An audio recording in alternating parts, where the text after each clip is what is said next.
यशोदा माझी पावलं या इथं पडली आहे. तो माझ्या कन्याला त्रास देत आहे. तो व्याघ्रपद माझ्या नेत्रासमोर आहे.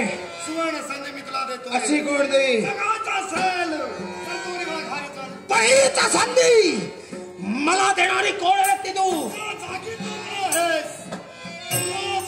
नगरीचा राज करता राजा स्नेहध्वज हे व्याघ्रपद माझं नाव ऐकता क्षणी तुझ्या तळपाच्या आगमस्तकाला वेळसावला लागली.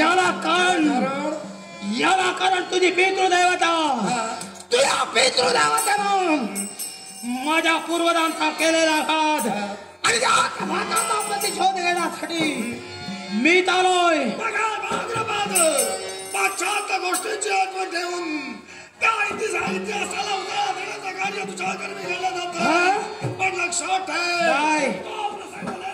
ठेवून केवळ अमर्याद दिशेने प्रयाण करण्याचं कार्य तुझ्याकडे मी केलं जातंय.